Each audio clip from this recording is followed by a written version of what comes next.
There's a lot to cover this week. Not only will we be honoring Martin Luther King Jr. on Monday, but a new president and vice president will be sworn in too. But before we get into all of that, I think we need to check in on how Los Angeles is doing with all of these fires.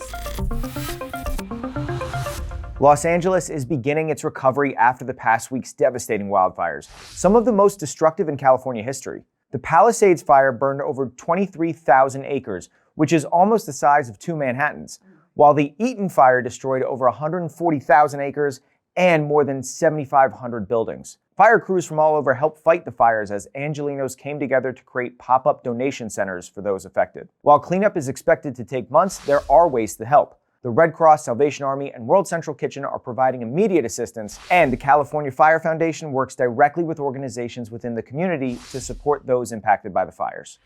It looks like a ceasefire deal has been reached between Israel and Hamas. It was announced on Wednesday that there will be a 6-week pause in fighting, and that Israeli forces will begin to leave Gaza. Hostages still being held by Hamas will be freed in exchange for Palestinian prisoners in Israel. 33 of the 98 hostages are expected to be released in phases starting Sunday. Hamas has already agreed to the deal, but as of this recording, Israel has not. And since the announcement, Israel launched an overnight airstrike attack into Gaza. The war between Israel and Hamas has been going on since October 7, 2023, when Hamas militants attacked Israel, killing over 1,200 people and taking 250 people hostage. Israel retaliated with war in Gaza, and it's been reported by Palestinian authorities that more than 46,000 Palestinians have been killed and the city destroyed. We'll keep watching this. President Biden delivered his final speeches as POTUS this week. On Monday, he spoke at the State Department, where he talked about his foreign policy over the last 4 years and where he believes the U.S. is as Trump takes over. Right now, in my view, thanks to our administration, the United States is winning the worldwide competition. Compared to 4 years ago, America is stronger. Our alliances are stronger. Our adversaries and competitors are weaker. We have not gone to war to make these things happen. On Wednesday, he talked to all Americans from the Oval Office about the legacy of his presidency. It will take time to feel the full impact of all we've done together. But the seeds are planted, and they'll grow and they'll bloom for decades to come. And I wish the incoming administration success, because I want America to succeed. He spoke about things he's proud of from his term in office, but also things he's concerned about for the country, like excessive presidential power, the influence of the wealthy and big corporations on policy, and the rise of misinformation and disinformation without regulation, especially on social media. But ultimately, Biden's final words after 50+ years in politics were of thanks. My eternal thanks to you, the American people. May you all be the keeper of the flame. May you keep the faith. I love America. You love it too. God bless you all. May God protect our troops. Thank you for this great honor. The Supreme Court heard oral arguments for and against the ban of TikTok last week, and it looks like they may uphold the law that would make the app obsolete here in the U.S. starting January 19th. Now, usually the Supreme Court takes their time, takes months to hear a case and make a decision, but this was fast-tracked. Here's what happens if the ban takes effect. The app would no longer appear in app stores. Those who already have it won't lose it, they just can't update it. This ban could also affect other ByteDance apps like Lemon8 and video editor CapCut. Recently, President-elect Donald Trump, who wanted to ban TikTok in July of 2020, is now asking the Supreme Court to hold up on their decision till he takes office. As of this recording, no decision has been made by the Supreme Court. The National College Football Championships are locked, and Ohio State will take on Notre Dame in Atlanta on Monday. Woo. Now, here's the deal. The Ohio State Buckeyes are the big dogs. There's no doubt about that. But Notre Dame, led by head coach Marcus Freeman, who is the first black coach in college playoff championship history, are a scrappy and tight little unit. It would be a huge upset if Notre Dame pulled off, but they have the team to do it. I predict Notre Dame win 27-24. January 20th is a packed day. It's also Inauguration Day, 2 months after Election Day.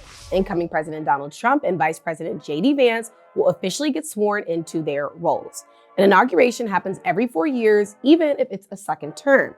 And it's always on January 20th. It's actually written in the 20th Amendment of the Constitution. I think that's so cute. 20 on 20? Exactly. And in fact, the job technically begins at noon that day. The big ceremony takes place at the Capitol building in Washington, D.C. Trump has invited world leaders to the event, something that's never been done before. At least one, Javier Milei, the president of Argentina, is expected to attend. Joe Biden, the outgoing president, will be there too, and traditionally, inaugurations are one of the few places to see all living former presidents together, but that crew was just last seen at Jimmy Carter's funeral earlier this month. There will also be tight security. The FBI has hubs set up in the area for anything that could happen. Country singer Carrie Underwood will sing America the Beautiful. During the inauguration ceremony, the president and vice president each take an oath of office, which is a declaration of their commitment to doing their jobs properly.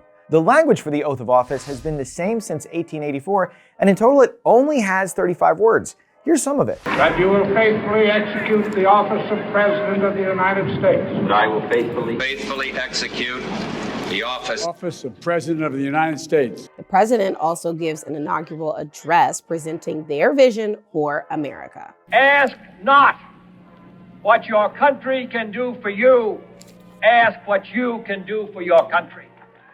After the ceremony, there's a parade down Pennsylvania Avenue, usually a special lunch, and in the evening, a few inauguration balls. And then it's full steam ahead. January 20th is also Martin Luther King Jr. Day, a federal holiday that honors the civil rights leader. It's been a federal holiday since 1983 and is always celebrated on the third Monday of January. King was born in Atlanta, Georgia in 1929, my hometown. After college, he followed his father's footsteps and became a pastor in Montgomery, Alabama, which was one of the cities at the center of the racial divide in the U.S. In 1955, King was arrested for helping to organize a boycott of the city's bus system, which was segregated at the time, meaning white people sat in the front while Black people sat in the back and were expected to give up their seat if a white person didn't have one. The bus boycott was also when Rosa Parks was arrested for famously refusing to give up her seat. This was one of the most successful segregation protests in history. It proved that nonviolent protests could make the world pay attention to civil rights.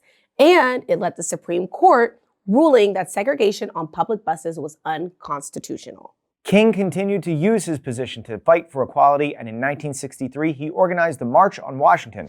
You've probably seen the famous picture at the National Mall. Almost 250,000 people from all races came to peacefully rally for civil rights. That's when King delivered his famous I Have a Dream speech. King's work was crucial to the passing of the Civil Rights Act of 1964, which made discrimination based on race, color, religion, or sex illegal, and the Voting Rights Act of 1965, which made it illegal to discriminate against voters for their race.